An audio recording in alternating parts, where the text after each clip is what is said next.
67वीं BPSC जो दिए होंगे वो देख लीजिए। 30 क्वेश्चन जो है साइंस का, जो भी बहुत ही इंपॉर्टेंट सवाल जो पूछा गया था 67वीं बीपीएससी में, वो सब का एक बार आपको आंसर दिया जा रहा है। उसके बाद सारा आंसर तैयार हो रहा है और वो भी आपको 10 से 15 मिनट में आंसर मिल जाएगा।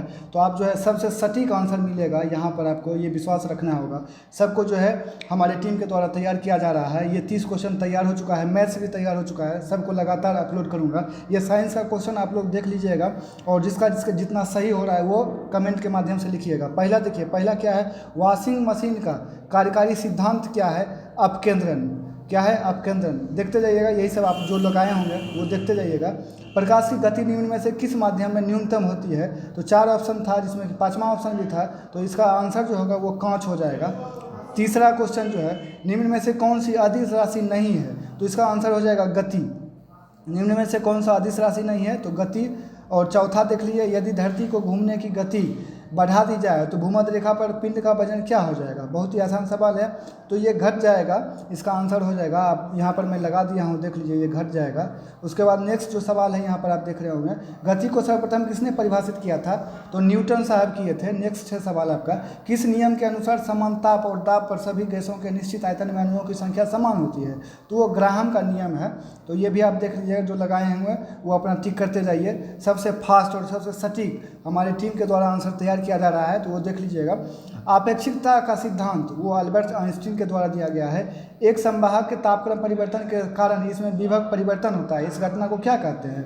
तो ये बहुत ही इंपॉर्टेंट सवाल है, तो इसको सीबेक प्रभाव बोलते हैं। क्या बोलते हैं? सीबेक प्रभाव। जो लोग ये लगाए होंगे उनका आंसर सही है। और 1-2 एरर मिल सकता है, लेकिन मैक्सिमम सवाल जो है आपको लगभग 99% जो है वो सही होगा। आवर्धक कांच में किस प्रकार का लेंस प्रयोग किया जाता है? तो आवर्धक कांच में इसका सही आंसर होगा जो है आपका उत्तल लेंस।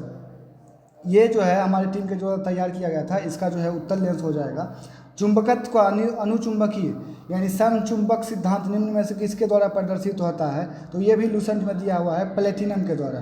तो क्या है? प्लेटिनम, क्रोमियम, ये सब जो है।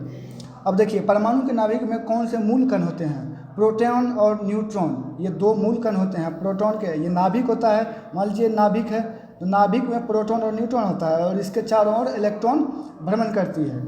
देखिए, नेक्स्ट सवाल है 12वां नंबर, जिस धातु क्रम प्रक्रिया के अंतर्गत धातु मिश्रित अवस्था में पाई जाती है उसको क्या बोलते हैं? तो भर्जन बोलते हैं। भर्जन जानते हैं आप, तो भर्जन इसको बोलते हैं। और इसके द्वारा बाद में बहुत सारे जो है प्रक्रिया होती है धातु का निष्कर्षण का, तो वो सब भी आपको जो है जानकारी होगी। अब नेक्स्ट सवाल जो है देखिए यहाँ पर 13 नंबर में क्या है, निम्न में से कौन से पीतल के घटक हैं? क्या है आंसर? जस्ता और तांबा।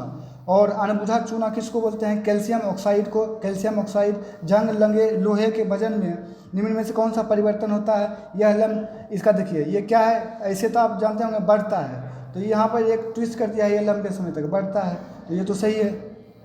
निम्न में से किसे श्वेत धातु भी कहते हैं? तो प्लेटिनम को श्वेत धातु भी बोला जाता है।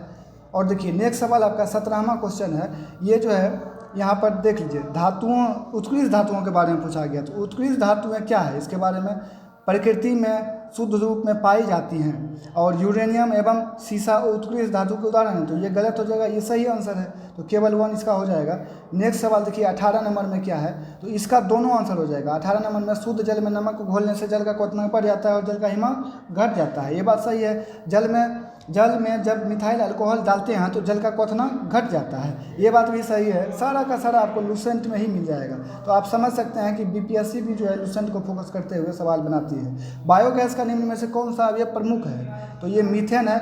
बायोगैस में निम्न में से कौन सा अवयव प्रमुख है? तो मीथेन है।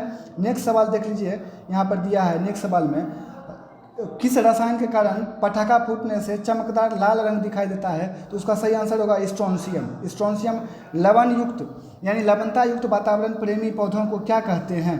तो क्या होगा इसका आंसर? यहाँ आप देख लीजिए, लवण मृदोद्भिद, ये हो जाएगा इसका आंसर।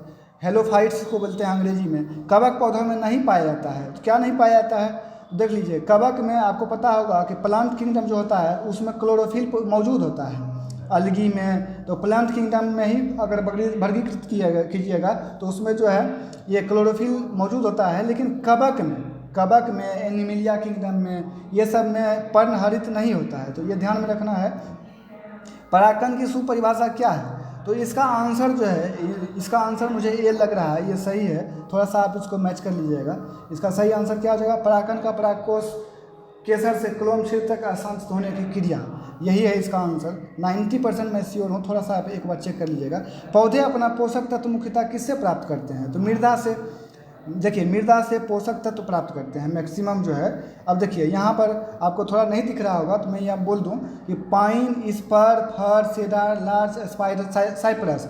तो आपको बता दूँ कि इसका जो आंसर हो जाएगा अनावृत हो जाएगा। आवृत बीज में एक बीज पत्री और द्विबीजपत्री आता है, जिसमें कि मोनोकोट और डाइकोट बोलते हैं अंग्रेजी में। गेहूँ, मूली, ये सब जो है अनावृत पौधे जो हैं ये सब आता है, तो ये आंसर हो जाएगा। नेक्स्ट देखिए इसमें इसका जो आंसर हो जाएगा, मिलान करने दिया होता तो इसमें कौन पूछा है कौन सही सुमेलित है, तो मलेरिया, और मलेरिया का क्लोरोक्विन एक दवा है, तो यही है। बाकी जितना भी ऑप्शन है वो गलत है।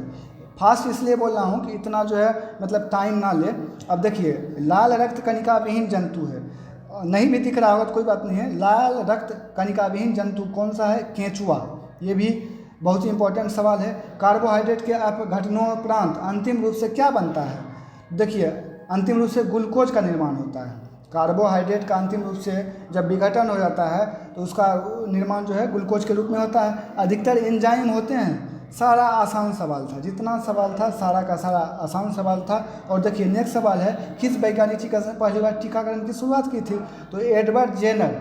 ये आपको 30 में 30 जो है जो लगाने लायक था, जो लोग लगाए होंगे बहुत ही अच्छा, उनका अच्छा स्कोर होगा।